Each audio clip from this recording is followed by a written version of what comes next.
This time we'll call to order the regular City Council meeting for November 26, 2018. Please stand for the Pledge of Allegiance.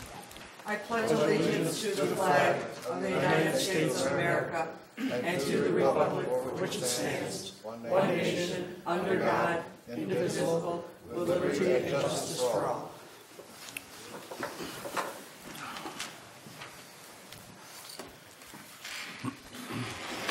Lisa, let the roll call show everyone is present.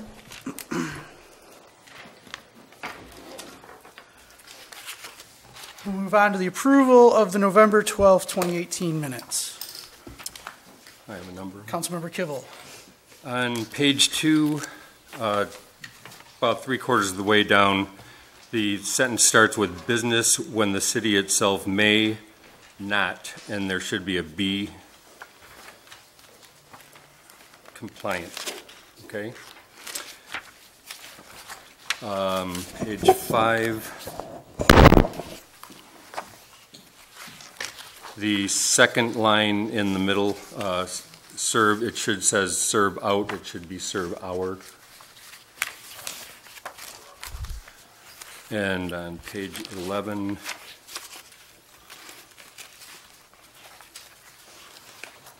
one, two, three, 4 lines up from the end of the second paragraph, it says police officers were giving out candy to the students. The were, because the sentence starts off Halloween and there were police officers giving out candy. You've got it 2 ways. Take one of those words out of there if you would. That's all I had. Thank you. Mr. Mayor. Councilmember Richards. On page 4, at the bottom, where my comments were regarding Thomasville development, I don't know exactly between which words, but I would like it to say what I said is, whereas the developer could reasonably look at something that he could make a reasonable and sufficient profit for his investment. I don't know exactly which line to put it in, but that was my thought. And also on page 10, third paragraph down where it says Councilman Richards thanks the DPW for contacting Normar dangerous tree on Liberty Street. Okay, the first tree that was cut was on Liberty, not Lake, and it was the total of 6 trees on Liberty in this year that have been taken care of with serious safety measures. Thank you very much.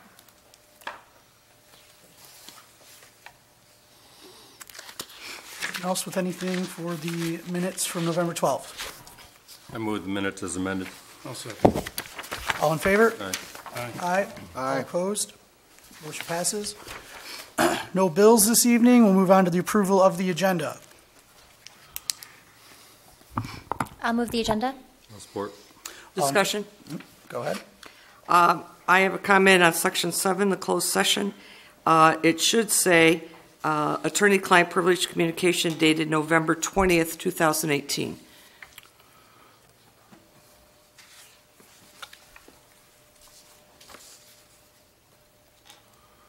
The agenda needs to be moved as amended. I'll move as amended.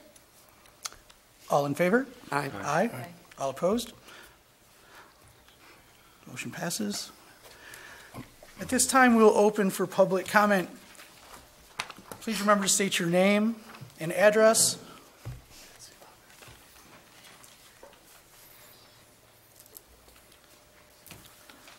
We will close public comment. At this time, I'm going to make a statement regarding the seating of Councilmember Richards.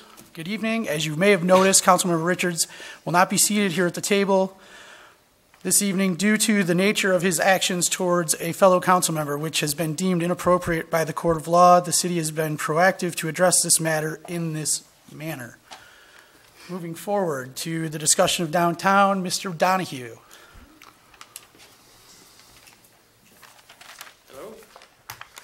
I'll make it brief. Ladies' Night Out was a big success on November 16th. We think we had somewhere between 500 and 600. All of the bags, they went through those pretty quickly. And so we were excited.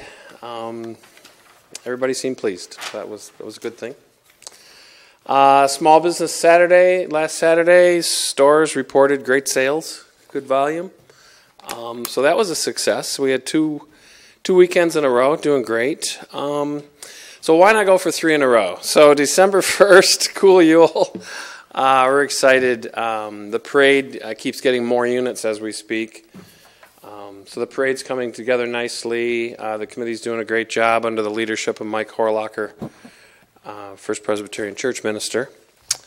And of course, the parade concludes at the village, as in past years, and then people circle back at 8 o'clock, which is about an hour after activities start at the village. Then at 8 o'clock will be the tree lighting at Heinen and Engineering. So we've had a couple media sources contact us, and it could be quite interesting. So it'll be a lot of fun. Why not? We're almost done putting up all the lights downtown. Some pretty phenomenal numbers. Of course, today all of the fall decorations were removed.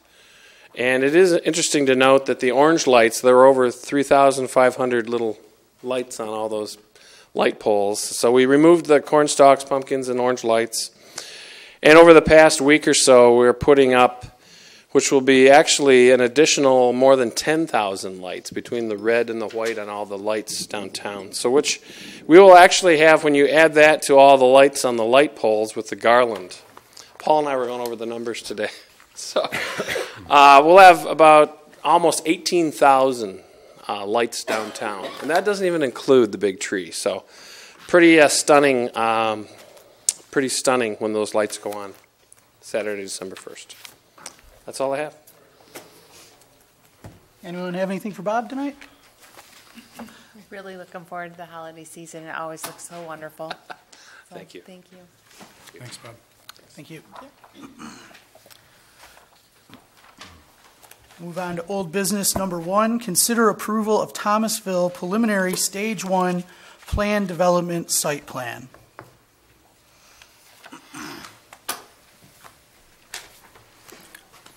Councilmember Kivel? Oh, sorry, Tim. We do have the applicant, Mr. Cavalier here. Just to highlight a few things from the agenda note. So this is the part of step 2 of the PD process. That is a 4-step process. This comes to council on a recommendation from the Planning Commission. And at the November 12, 2008 meeting, the council approved the second reading of the rezoning ordinance to rezone this property from RM1 to PD. Under the city's zoning ordinance, the rezoning does not entitle them to develop without a corresponding preliminary or final site plan. So this is the proposed site plan, and it's being presented for approval to the city council tonight. A copy of the updated site plan is attached. It's approximately 33 pages. If there are any questions, the city's planning consultant and the applicant are here. Councilmember Kivel, did you still have something? Yes, actually, just a comment. We did approve the rezoning aspect of this whole thing last week, and I don't have any misgivings with that. My only misgiving is the simple fact that that there are 27 of the 50 homes that exceed the building lot coverage. We've got 11 conditions, I believe it is right now. Yeah, 11 conditions that are standing as it exists right now. I won't be able to support this unless we can add the additional condition that no house will be offered or built on a lot if it violates the 20% building lot coverage standard.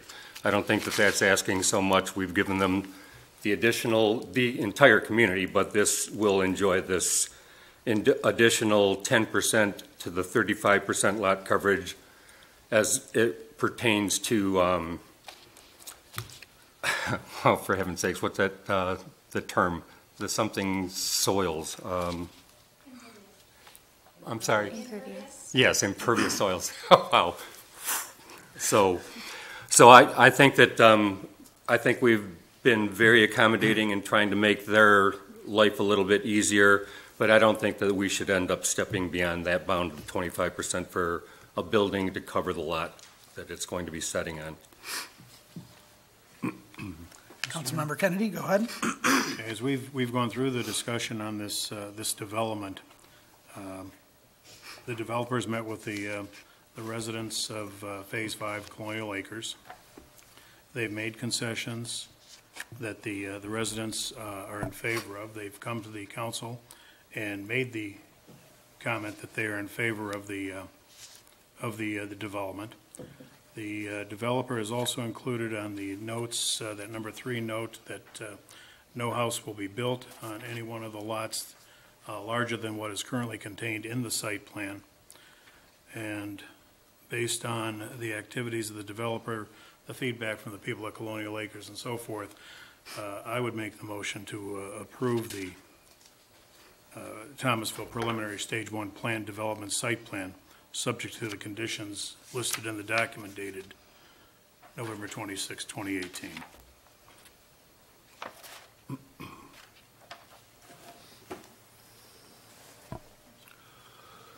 I make the motion that we approve the Thomasville preliminary stage 1 plan development site plan, subject to the conditions contained in the document dated November 26, 2018. A second. We have a motion and a second. All in favor? Aye. Aye. All opposed? Aye. Aye. Could I ask for a roll call? Yeah, that's good, Glenn. Yeah. Yes, or no, excuse me. Yes. Kennedy? Yes. Richards? No. Walden? Yes. Herzog? Conflict of interest, abstain. Yes.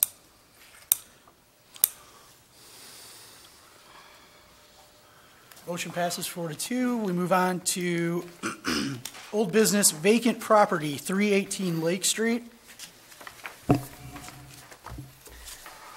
Mr. Mayor, the former library building, which was occupied recently by the South Lyon Area Recreation Authority, has been vacant for several months. The property is owned by the city, and we decided to make a decision on what the future use of this property shall be. The property is zoned R3 residential. Permitted uses are one-family residential, publicly owned facilities, elementary schools not operated by profit, and home occupations. Professional commercial appraisal of the property was obtained, and the projected sale price was $62,000. And an estimated true cash value of the property as an office building was submitted by Oakland County Equalization to be $240,000. That was before verifying physical characteristics and external influences. Tonight, we are reviewing the information that was obtained through the building evaluation by our inspectors and the appraisal information determined as our next course of action. There is supporting documentation and information. Does describe information in summary, important data, describes the market valuation, the land square feet of 8,700 square feet, building size of 2,070 square feet, and established age of improvements is 1960, and the building is stated that it is in fair condition. The report does state that there is a lot of improvements that need to be brought to the building in order to make it usable. And tonight we shall discuss what direction the council would like to take on this property.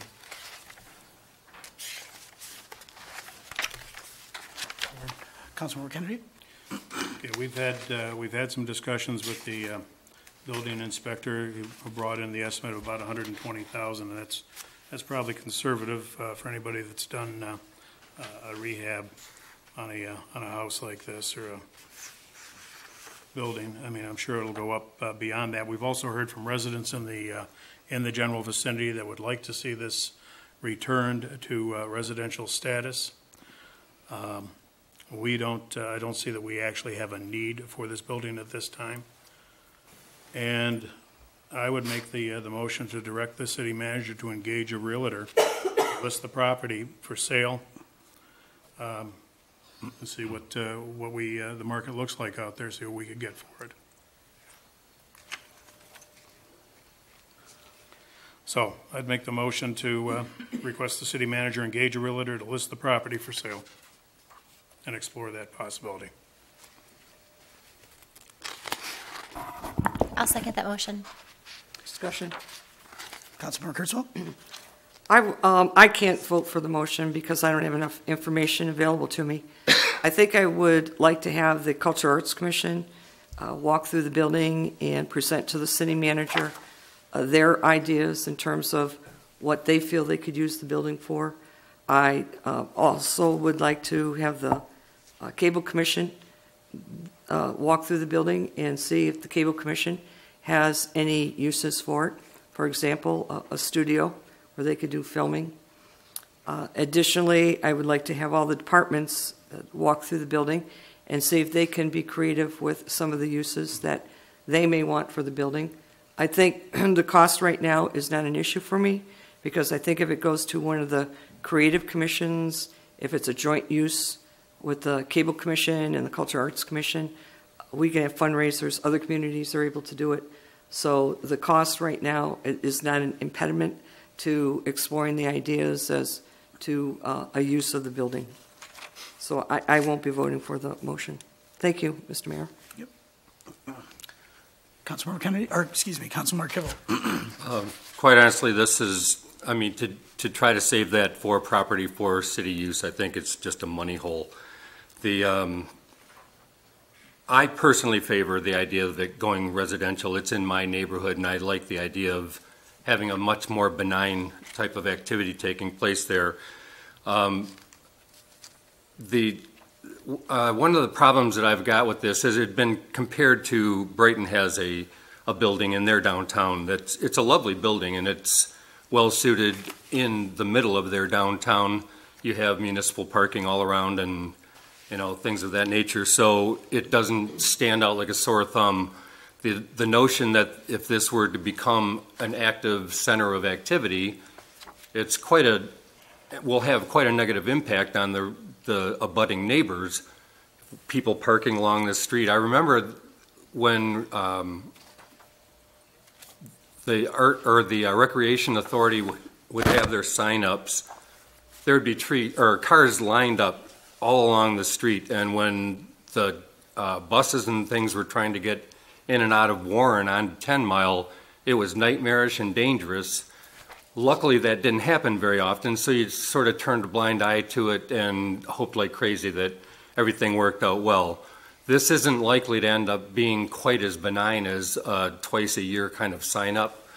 And even if it's a monthly event, you're still talking about 10 more events than what would take place at the Recreation Authority.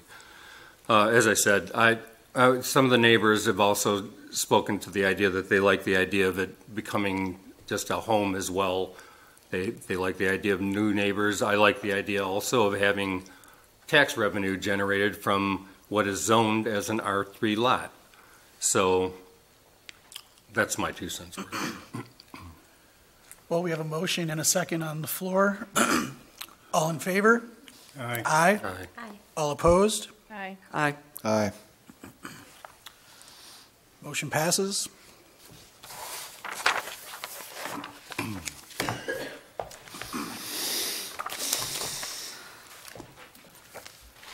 New business number 1, Support Emergency Operations Plan revised.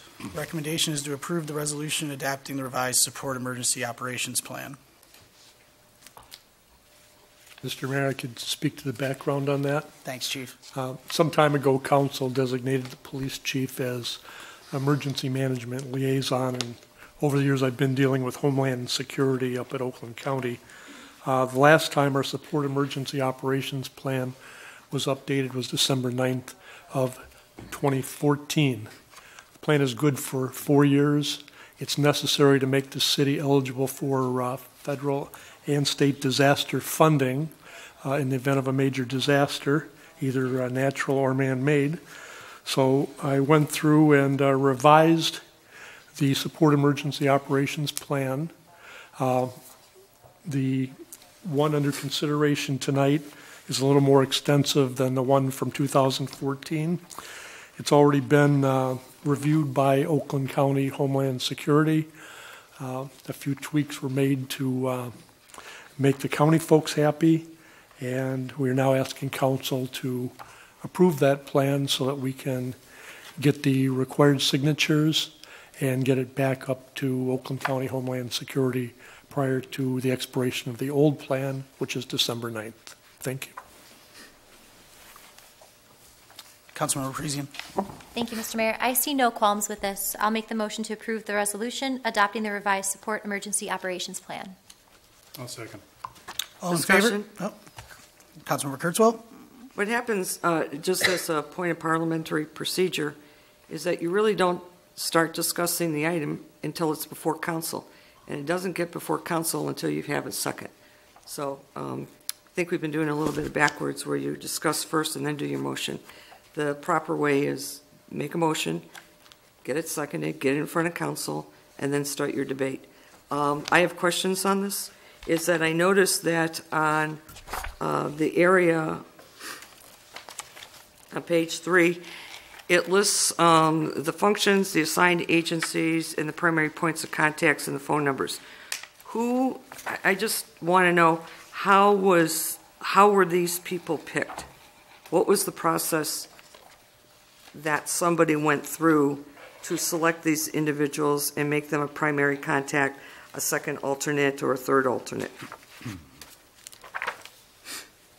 Mr. Mayor, I could speak to that? Yes, Chief Collins, sorry. Yes, it was, the primary contact was determined by the person in charge of or designated by the city manager for each of the departments that have responsibilities listed. Then the second and third contacts were determined, again, in consultation with the city manager and the first person designated under each department. Okay, I just want to make sure that the city manager had input on the selection of who these contacts were. The next question that I had on this regarding emergency management is, and I've asked this question before and never really got an answer, does the city have an emergency plan where if we needed shelters, do we have churches or organizations that have agreed to open their doors should we need some sort of mass place to house people? I have that. Yes. Yes. Could you? I worked on. Chief, you want to come into the mic if you can? Thanks. Who else knows about this plan? Well, since I'm still working on it, probably nobody. First thing I did is after the school incident we had back in the spring, I decided I needed to make an active shooter plan for us. Mm-hmm. So I did that. And then I went beyond that and did, after the Pumpkin Fest, I realized how many people were in town. Yeah. I've been working on shelters, buses, so I've got a hold of the bus garage. So I've been slowly working on that, which would probably fall between Lloyd and Paul and I if something did happen. Generally what would happen is if we activated the emergency management system, Lloyd would be activated, and then I would then start requesting the buses, the placement. So that's kind of what I've been working on. Okay. So, but is it a public document yet? No. I'm not sure I would make it public, but I would definitely allow you all to see it. Yeah, I don't need to know the details. Yeah. I'm more of a process person. Okay. So I just want to know that somebody is working on this. Yeah, I noticed we had a need after the active shooter incident we had in high school. And then after Pumpkin Fest, I realized if something did happen, I wasn't sure that I felt prepared. What were we going to put people, staging ambulances, et cetera? Well, I think the concern is watching the absolute devastation out in California with the fires. It's mind-boggling as to the devastation out there.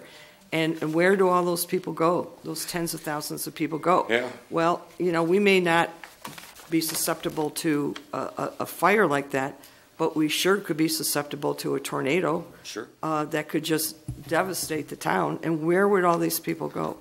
At least for 24 or 48 hours. Yeah. I mean, does your plan include contacts for Red Cross and? Oh, yeah. Okay. Excuse me. Yeah, so I looked at like the schools. Okay. You know, the high school is a great place that we could, like you said, if we had a 24 or 48-hour immediate need. So I looked at High School East, and then, you know, our high school, and then a couple of the churches have been pretty good, St. Joseph and the First United Methodist. Because some of these churches have full staff kitchens. Yeah, and then some of them even had bunks, surprisingly, cots, so. Oh, wow. Okay. So. Mr. Mayor, I can add to that. Chief Collins. On page 20, attachment J, appendix 1, there are contact numbers for the bus garage, South Lyon High School, capacity 1,300, St. Joseph Church, capacity 500, First United Methodist Church, capacity 500.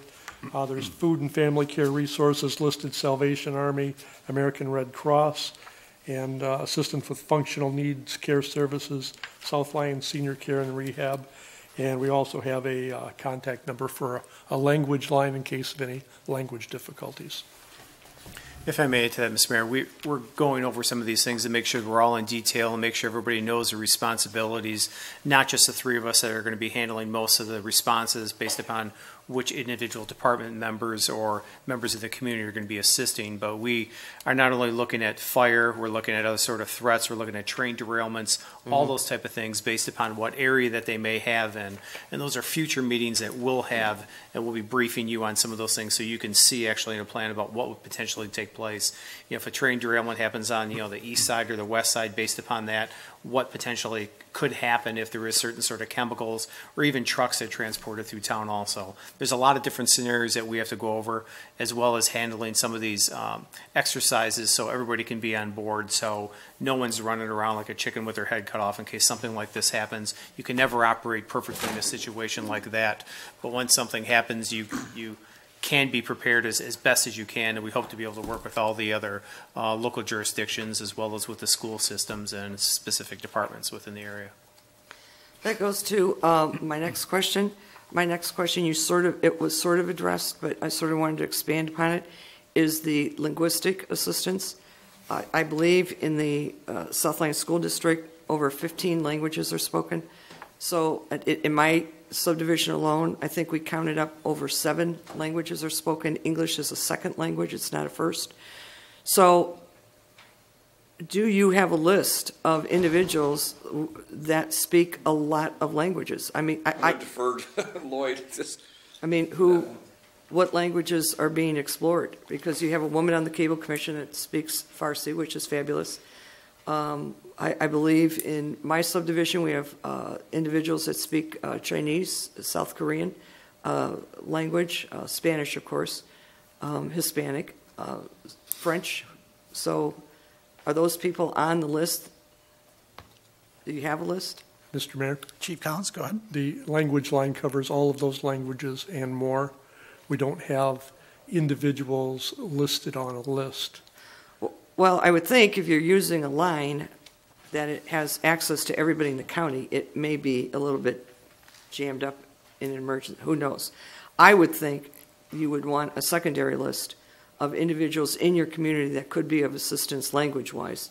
I think it provides an opportunity for community involvement, and I think it provides a bit of experience as to how diverse the community is and an appreciation for those individuals that come here from different cultures where English just isn't the first language.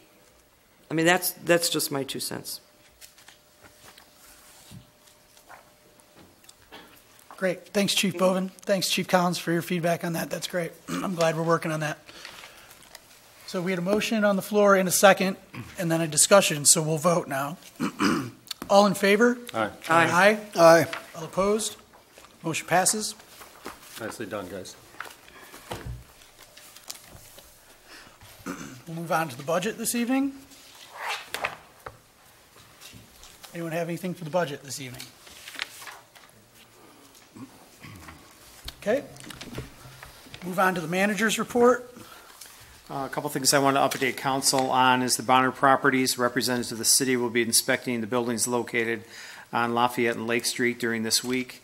Purpose of the inspections will be to identify life, safety, and dangerous building conditions that may exist. I will be reporting back to council after those inspections are concluded. As Bob did mention regarding the Ladies' Night Out, I would say a great job to the DDA and all the volunteers for that event. It was a very exciting night within the downtown, and we're planning a follow-up meeting and already have some ideas about ways to improve and attract more people to the downtown for next year's event. Reminder regarding the Cool Yule, we did discuss regarding consent agenda. I did advise council there's no items on this particular agenda that we potentially could put on consent agenda, but we will look for that every week in order to try to shorten the meeting and try to operate it more efficiently. The last thing, I'm going to be applying for funding through the Huron Valley Federal Aid Funds. We're going to be looking at potentially getting dollars for the repaving of McMunn and Dorothy Street, and I'll be updating on council at a later date whether those roads are going to be selected or different roads based upon some core samples that we're going to be doing, because that'll be in preparation for any of the road projects that we're going to be doing within the future. And that's all I have. Thank you. Does anyone have anything for Paul? Well, actually, I do. I was curious, the submissions everybody gave for the budget. Are you comfortable with some of the comments that you had received? Yes, I am. I think I've received from the majority of the members. I think there's still some members I still need to receive some information from, but I'll be compiling that list, giving it to council, and by meeting in December, at least having some discussion regarding the budget for council, and as we move forward to have set up meetings and to get department heads involved, and looking forward to a much more transparent process for doing the budget this year, as well as much more informed, not only as far as council members, staff, but also residents. Great, thank you. Thanks, Paul. All right, at this point, we'll open it up for public comment. Please state your name and address.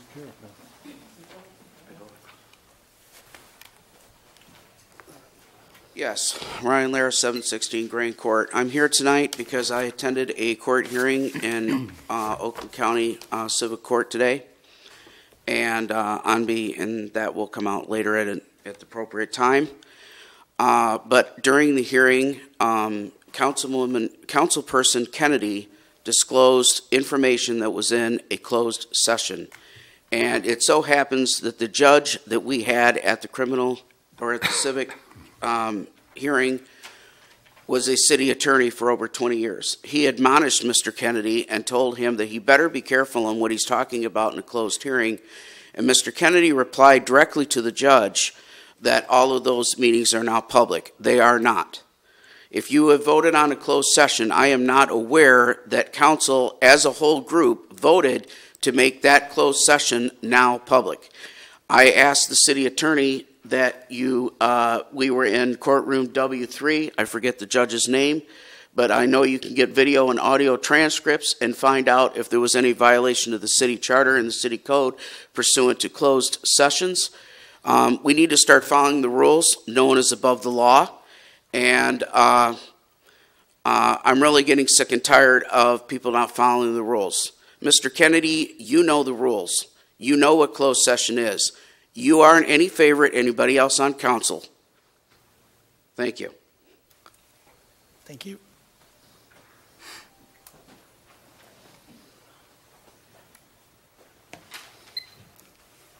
Good evening. Miriam Mahalik, 392 Stanford, South Lyon. Hey, I just want to, I did attend the court hearing today, and I just wanted to clarify. I know you started out this morning, this evening, the meeting that Carl Richards is to not sit at the table. According to the hearing, that was not part of, he was to sit at the table, but not next to the council person. So that's pretty much what the judge had said. Just want to clarify that.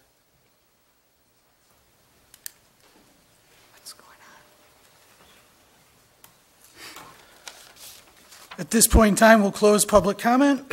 Move on to council comments.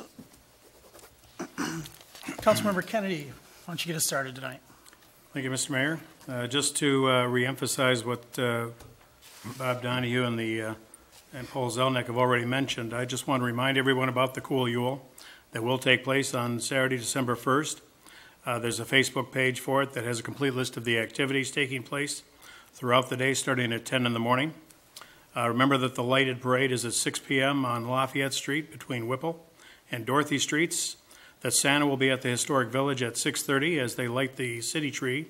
And then at 8 o'clock, the Heineman tree will be lit, and there will be hot chocolate and entertainment there beginning at 7:30 in the evening. It's going to be a great day. I'd encourage everybody to come out and enjoy it. And finally, I'd like to thank Linda Ross, Larry Ledbetter, and the rest of the Historical Society for bringing the Village String Dulcimer players to South Lyon and for the candlelight concert in the Village Church yesterday evening. It was a fabulous evening. They're a regular attraction on the Sunday following Thanksgiving, so if you didn't get a chance to see them yesterday, be sure to mark your calendars for next year because it's worth a listen. That's all I have. Thank you. Councilmember Walton. Good evening, everyone.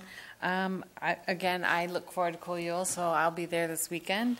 And I'm actually going to do the gingerbread house making over at the First Presbyterian Church, which is something new for me. So if anyone's got any pointers, please send them my way.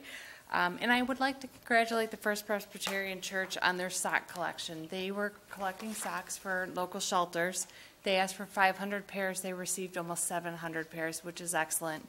As people know, I talk often about active faith, and I will tell you that socks are one of the most donated items, and they are very much needed.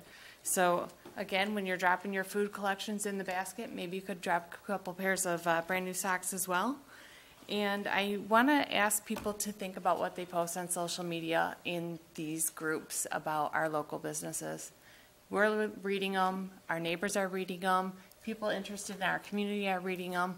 Let's keep it positive. I saw a lot of posts for the month of November of what people were thankful for, and let's just keep that going throughout the year and just keep talking about all the wonderful things we have. If you have a problem with the business, talk to the managers. You know, again, a lot of these places are, teenagers that are struggling to make their school needs and their work needs, their house needs. It's a lot to balance for adults, let alone children. So keep your cool, post positive, and just keep going. So that's all I'm asking. Have a good night. Great reminder, Councilmember Walton. Councilmember Kurtzwell. Thank you, Mr. Mayor. I would like to thank everybody that was involved in the very, very successful Small Business Saturday. Specifically, I'd like to thank Kensington Valley Chamber of Commerce, Andrea Meyer, for the hard work that she put into it. It was just a fabulous, fabulous event. I stopped in very briefly because there were other things that were going on Saturday, football. But other than that, I just want to make sure that I thank Andrea for everything and thank the Corner Cafe for coffee and hot chocolate. Just a wonderful, wonderful partnership that was going on in the downtown area. And I think that's a real good sign that our downtown is turning for some real positive things. So I want to encourage that continued partnership with various entities and associations that can assist in developing the downtown and encouraging business activity. I would also like to thank Jeff from Heineman for just that incredible Christmas tree that's over by his business. I can't believe that a private business owner is taking money out of his pocket and giving it literally to the community to enjoy just a fabulous holiday season, Christmas season. So, Jeff, I would really, really like to thank you. I don't know you that well, but I want to thank you for your generosity. Additionally, I would also like to remind people to give to your favorite charity during this season. I think it's easy to keep in mind who our friends are and give to our families, but extend that thought process and give to those that are less fortunate. I think sometimes we look around the city and we drive down 10 Mile and we see $600,000, $700,000, $800,000 homes, and we sort of come to the conclusion that South Lyon does not have anybody on low income. Coming from nonprofit and spending some of my early years in the nonprofit in this city, I can assure you that those that live below the poverty line are well represented in the city of South Lyon. Please give at your church, your local church. Please give wherever you can. Try to keep your charity donations local because we have such a need here in the community. And our charities here in South Lyon are very connected to the community so they can get that distributed with whatever need is needed. So if I leave with anything tonight, please give and give to the community in a very charitable way. Thank you, everyone. Thank you, and a great reminder there too, Councilmember Kurtzwell. Councilmember Richards, please. Thank you, Mr. Mayor. I urge everyone to remember that coming up is the 77th anniversary of the attack on Pearl Harbor on the 7th of December in 1941. And over the years, we've had some Pearl Harbor survivors that lived in the vicinity of South Lyon. I don't recall any directly in this town, but I talked to the Vets Club, and they're aware of it. Anyway, that was an event that shocked us all when all we had for communication was radio. You know, there was no such thing as television. CB radios, nothing. Okay. Anyway, just remember, in the next cycle here, this is the 7th of December comes up, and it's the 77th anniversary of that terrible attack. Okay. I too talked, I talked to Mr. Heineman, Mr. Paul Heineman, and he gave me the green light to bring a decoration or two, if I would like, to the Christmas tree, to put it on there, let them put it on wherever they want. And I asked him if other people in the community could bring their own decorations, okay, if they so desired, and leave it with him to put on the Christmas tree. And he said, by all means, tell them all that they can bring something we can decorate this tree with. And I thought that was a very nice gesture on his part, and a wonderful opportunity for each and every one of us to do a little something, you know, before the 1st of December, and I look forward to it. Okay, everything gets back on track here after quite a holiday weekend with the sports world and everything that went on this last weekend. Thank you very much. Thank you. Councilmember Kibble? Oh, I'll just chime in about the cool Yule. I'm looking forward to it. Hopefully we'll have some nice weather. Everybody will be able to enjoy the entire evening. I'd like to thank Mr. Heinen as well. And also Herb Strickard and Superb Fabrication. One more wonderful embellishment to the downtown that's getting the benefit of Superb Fabrication's gift. That the fencing and the star at the top of the tree at Heinenen's is another contribution from Superb. So Herb and the boys should get a little shout out there. So that's all I had. Thanks. Thank you. Councilmember Parisian. Thank you, Mr. Mayor. Briefly, Mary Ann, I just wanted to speak directly to you. I know you had appeared at the hearing this morning on behalf of Carl Richards.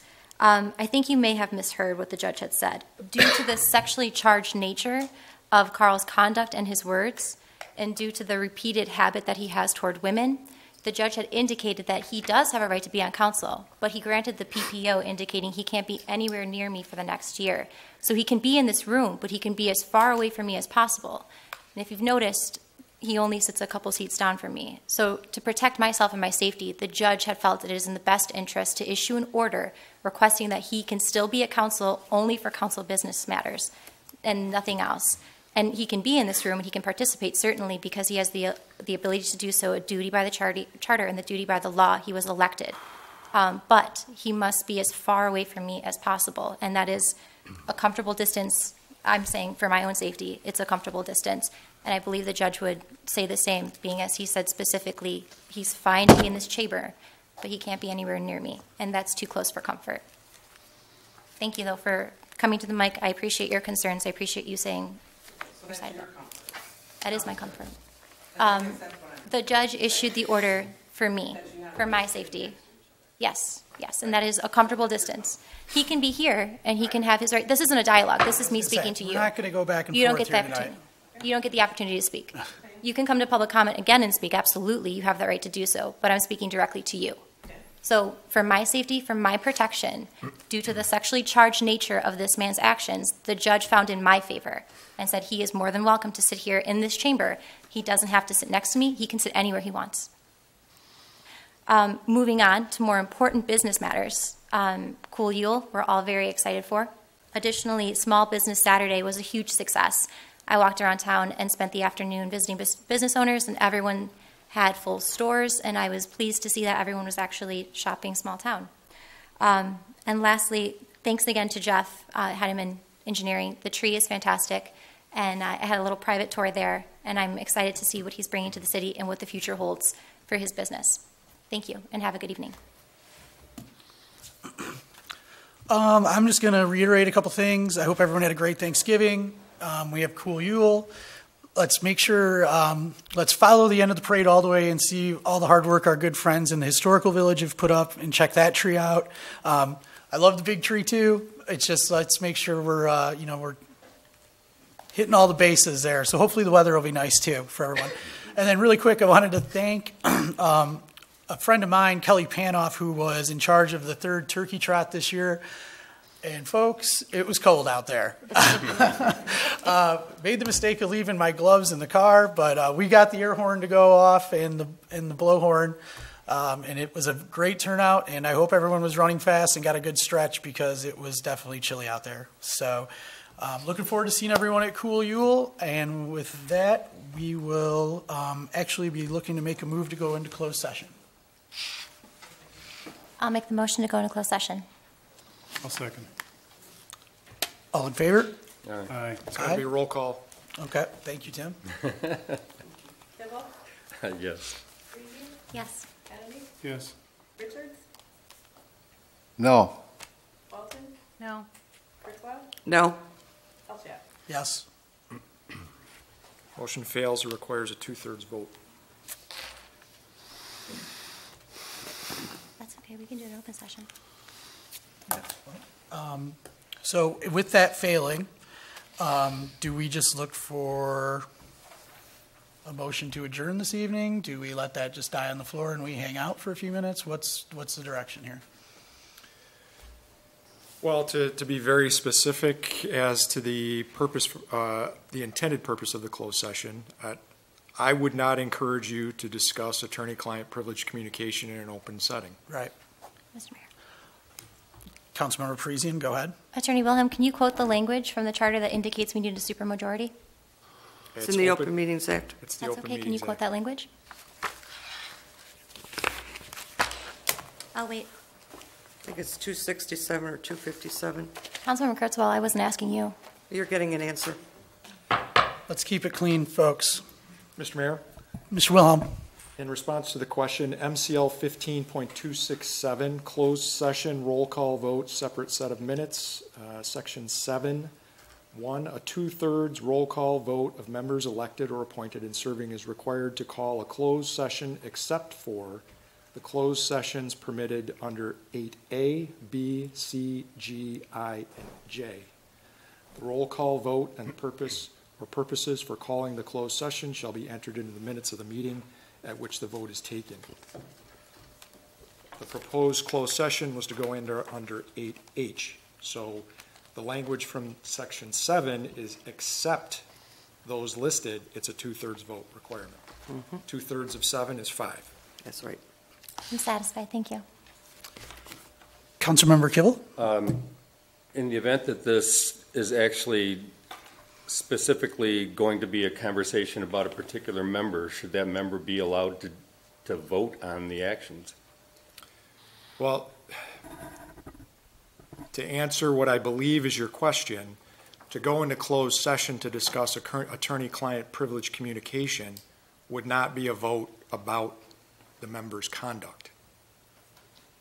If there were an action that came out of that relating to that issue, perhaps the question changes. Yeah, okay.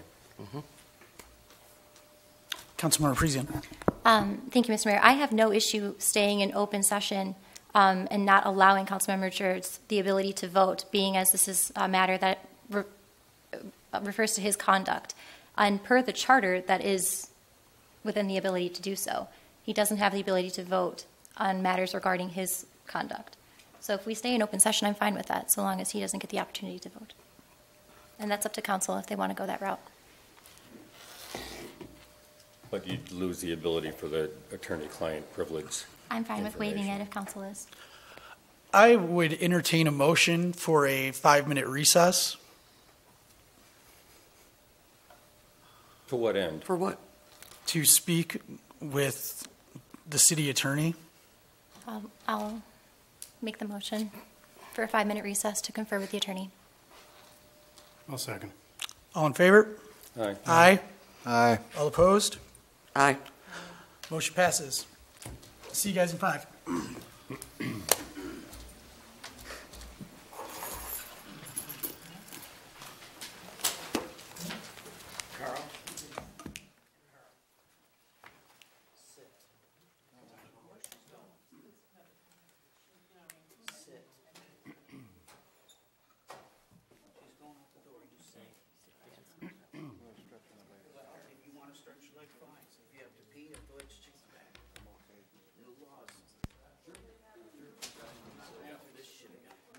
Okay, I didn't mean to. The guy said Christine bug out. I don't do this shit.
All right, welcome back from recess, everybody. Councilmember Friesen. Good evening. I think it's important that the community is aware of the facts regarding some harassment that I have been enduring from Councilman Richards. On October 31st, a local business contacted me to let me know that Carl Richards was in their store and bragging about looking into the windows of my home. Carl then proceeded to describe my home in detail. Along with the comments made by Carl about looking into the windows of my home, he made a series of grossly inappropriate comments about my person, my body, and discriminatory comments regarding those of the LGBTQ community. It is important to note that as a public figure, I expect individuals to have an opinion of their governing officials. However, Carl is not just a public citizen. Carl is a colleague who sits at this table alongside me. As such, he is to be held to a higher standard. Harassing a fellow council member by peering into my home and proceeding to visit local businesses in our community to spread malicious lies is uncalled for, unprofessional, and reflects poorly upon our community. As I'm sure many of you remember, this is not the first time Carl has been inappropriate with women in our community. Carl made national headlines this past January for his inappropriate behavior. In fact, because of that situation in January, Carl was required to attend diversity training to enhance his perspective and make him more aware of his actions. Carl attended the diversity training in September and is out at local businesses making lewd comments in October. Apparently, the diversity training did not work. In an attempt to ensure that the City of South Lyon is holding their officials to a higher standard, I am making the motion that this council go to the Board of Ethics and the Board of Ethics, or request the Board of Ethics to conduct an investigation using the material that they have before them, the police report, the transcript from the PPO hearing, and any other additional matters they deem necessary to determine whether there was a violation of the ethics ordinance. Additionally, based upon the facts that have been provided, it is important to note that a police investigation was done by the South Lyon Police Department. But due to an obvious conflict of interest, the Oakland County Sheriff's Department is now pursuing a criminal investigation against Carl Richards. After the investigation, the report will be provided to the Oakland County prosecutor. Today, we did have a hearing regarding Councilman Richards' conduct in order to get a PPO to protect myself, my property, my husband, and that was granted. The Oakland County Circuit Court found in my favor, found the conduct by Councilman Richards was deeply disturbing. The judge on the record had indicated that he is old enough to be my grandfather, and this is the type of behavior that is grossly inappropriate. Making comments that were made about my sexuality, who I am as an individual, how I dress, anything that has to do with me sexually is grossly inappropriate as an individual, but also as a council member. We are held to higher standards. The judge made no effort to hide that his dismay with this whole situation was bothersome, and hence I received the PPO. I cannot stress enough how important and inappropriate it is to recognize, or how inappropriate this behavior is, and how poorly it reflects upon our great city.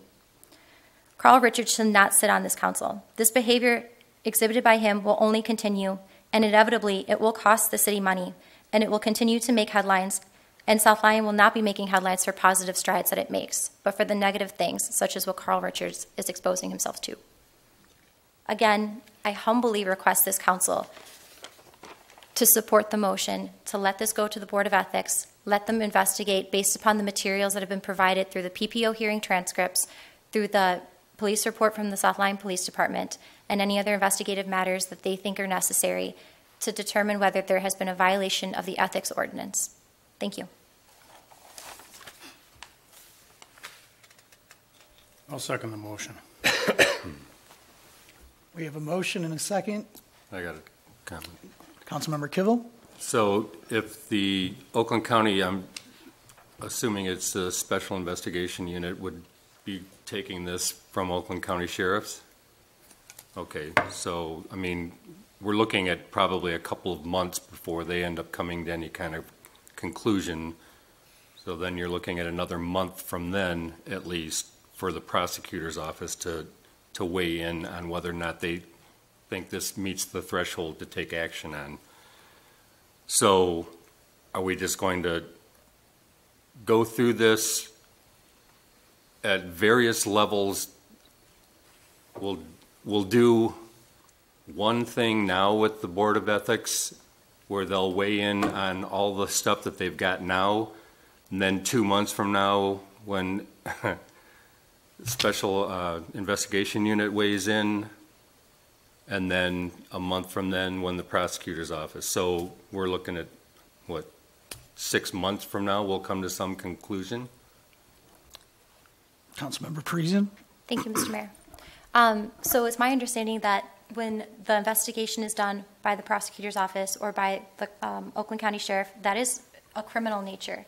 What I'm requesting is that the Board of Ethics look into what violations have been breached by our ethics ordinance. So I look at them as two separate and distinct matters, a criminal investigation done by a separate entity, but also our Board of Ethics with the City of South Lyon looking at what has been done with our ethics ordinance. So I don't think we need to wait for anybody on the Relying on side. the information gathered so far. Relying on the information gathered so far. Thank you for clarifying. Councilmember Kurtzwell? Thank you, Mr. Mayor. I tend to want to sit back and get all the information in front of me first. This is the second time that the Board of Ethics has been requested, and I'm almost beginning to believe that that commission is starting to become weaponized and becoming an organization that people are very quick to send things to because they have an issue or a bone to pick or an agenda.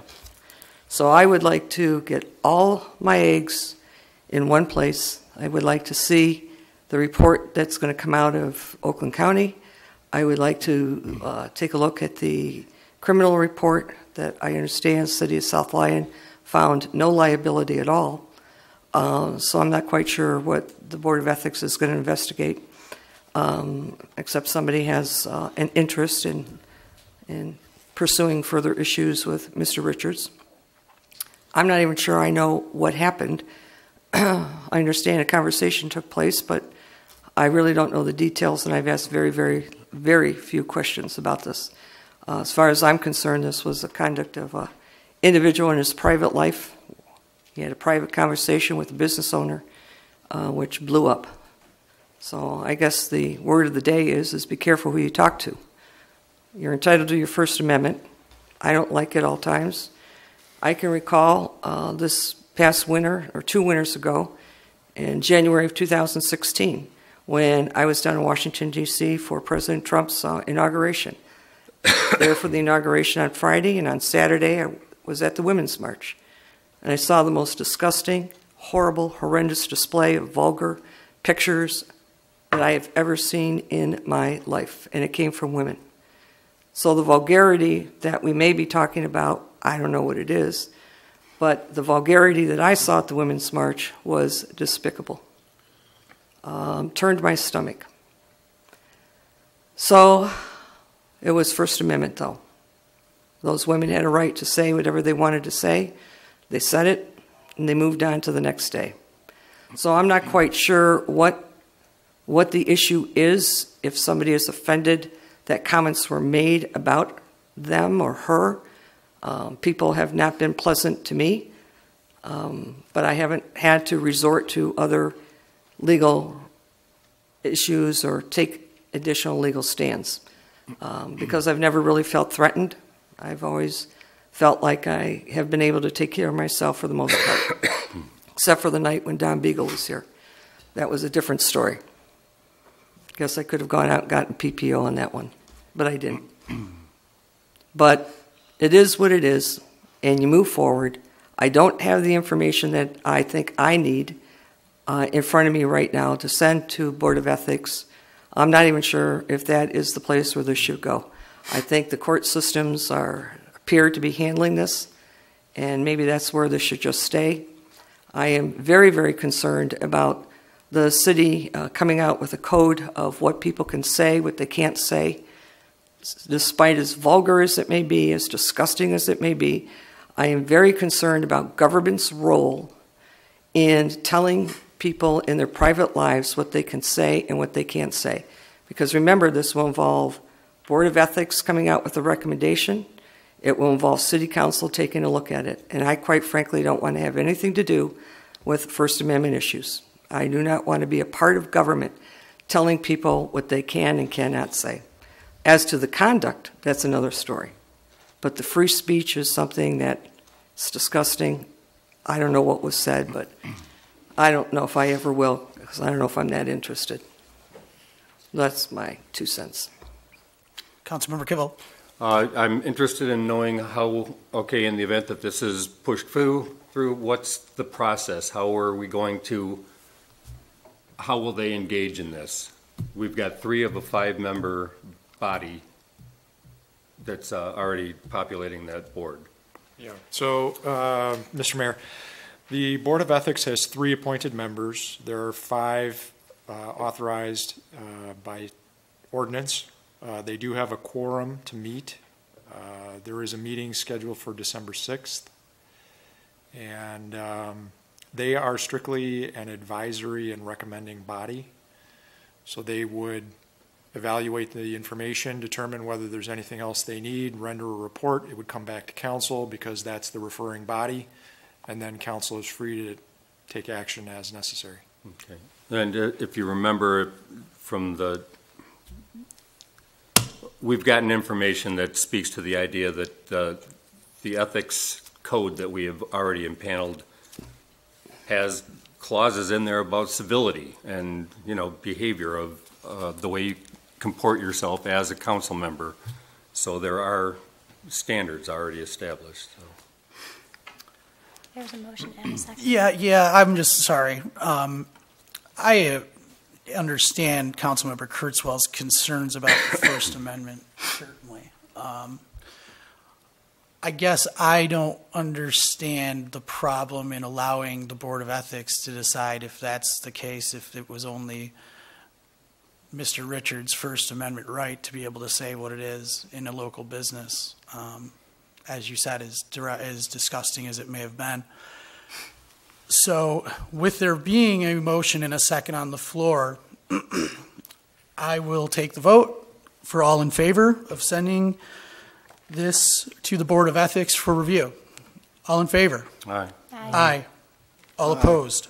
Aye. Aye. Carl can't vote. I'd like to make one comment too. This is, as Tim had said, this is simply a recommendation. So we ultimately will be the final arbiters of any kind of conclusion. So. Move to adjourn? No, roll call. Oh, it is roll call? Okay. I would request a roll call, please. Okay. So, Lisa? Kimball? Yes. Parisia? Yes. Kennedy? Yes. Richard? Yes. No, Richards doesn't get to vote. Under the charter, this would be an action that relates to his conduct. Okay, so He must abstain. Kurzweil? No. Walton? No. Okay. Yes.